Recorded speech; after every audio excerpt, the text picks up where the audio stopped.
name is David Sun. I come from Hong Kong, and I'm a neurosurgeon in the background.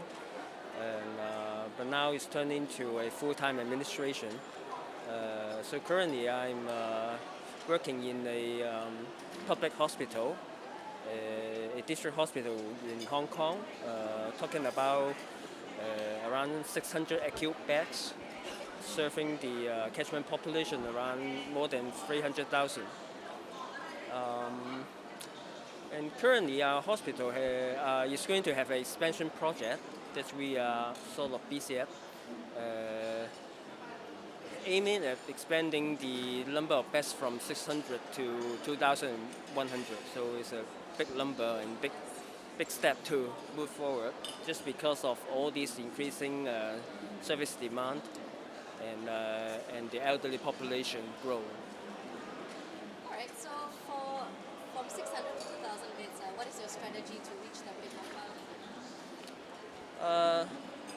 Well, the most important strategy is to engage our colleagues, particularly the clinical staff, because obviously we are talking about a future hospital, and so we like to improve the clinical service, not only in terms of space, but also the service models and the integrated care to the patients.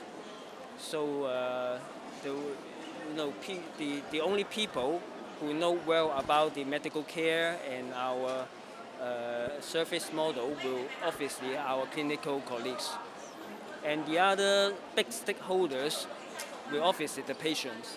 So the patients, we also try our best to get more comment or suggestion or voices from our patients group, so that we hope to build a hospital not only talking about the numbers, but also a real improvement of the service care.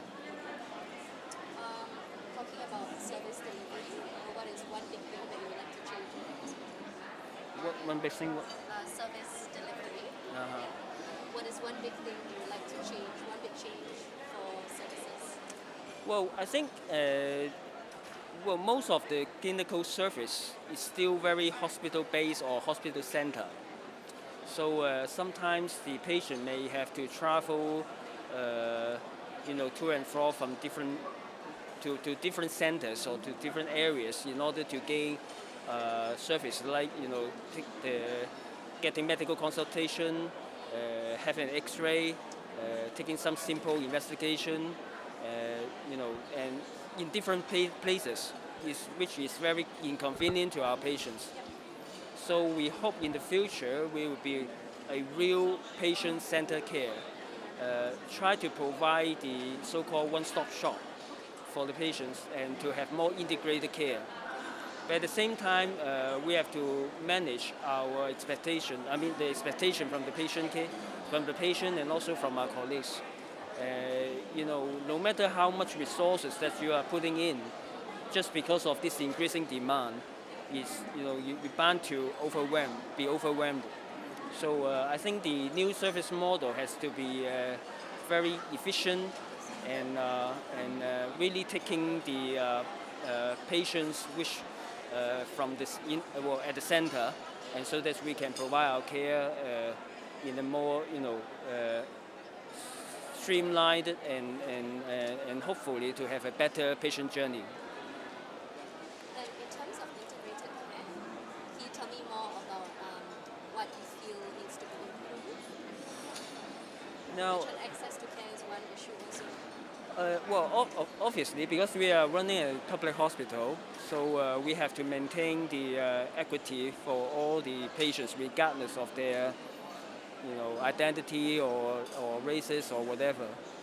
So in order to meet that challenge, because there's always limited resources anyway, and so how to triage or how to choose, which patients, judging from the clinical status, have to have a more earlier management or treatment, and which group of patients can stay still in the community or in the primary care. So I think this one of the things that we want to develop or improve is this sort of system that we hope the majority of patients who only require a primary care can stay within the community, so that this will be good for the patient because they will enjoy more quality of life, and also they can have more better quality of life anyway. But also we can make or let our colleagues or clinical staff more focused on those patients who really require to get the tertiary service in the hospital, and this serve all the aspects in order to match with all this increasing demand. So you mentioned community-based care. Singapore also wants to explore community-based care. What do you think you need to do so that you can get community-based care to your citizens? Well, there's a lot of things to do.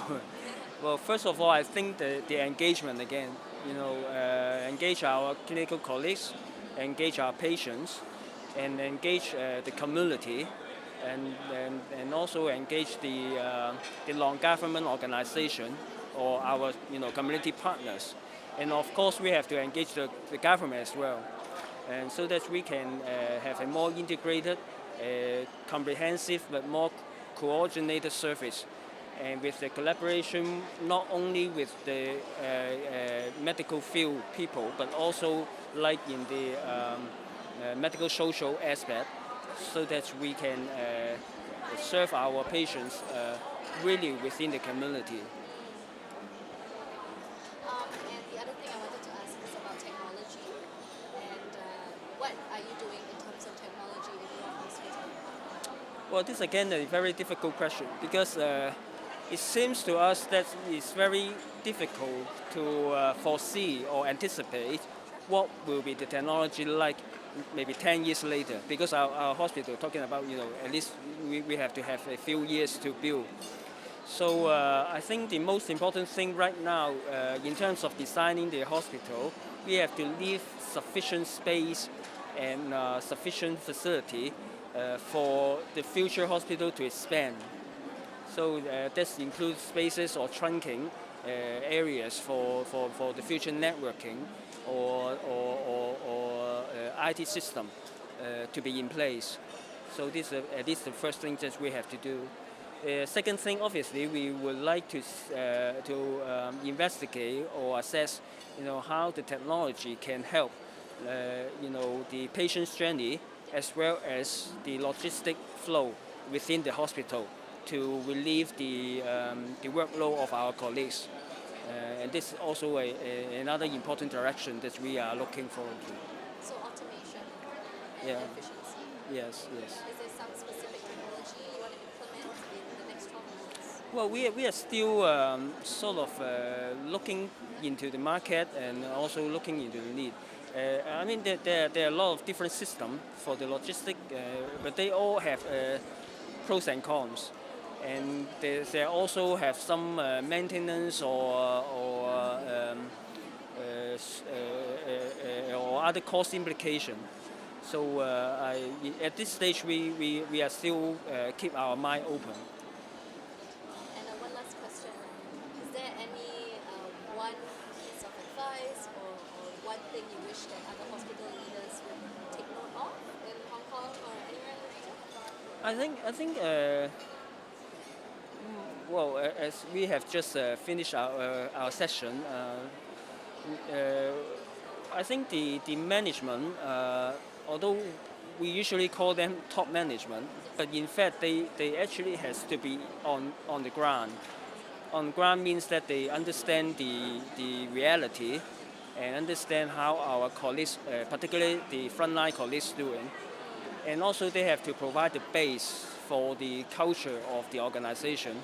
And the culture, I mean, obviously the innovative culture, the learning culture, all this positive culture. And in order to cultivate this type of culture, we have to develop our colleagues or staff. And we have to provide a very secure environment for them to work on.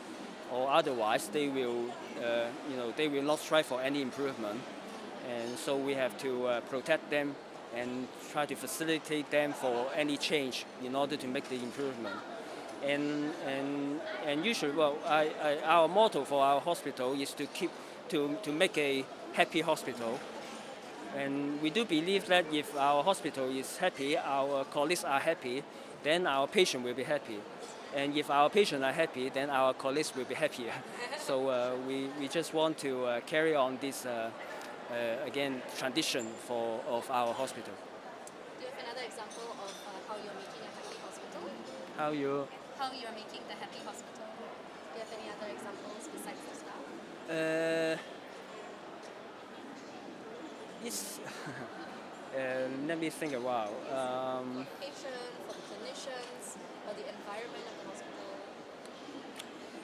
hospital? Now, at the moment, we try to make things transparent, and even for some very controversial issues, we try to make it open for discussion. Obviously, under some of the simple house rules, to make sure people are comply with the restriction, but with that, above that bottom line, then you are free to talk about your feelings, your comments, or your suggestion, and everyone have to respect each other. So that's also one of the things that our hospital is doing. So try to have more open discussion among our colleagues, for any issues.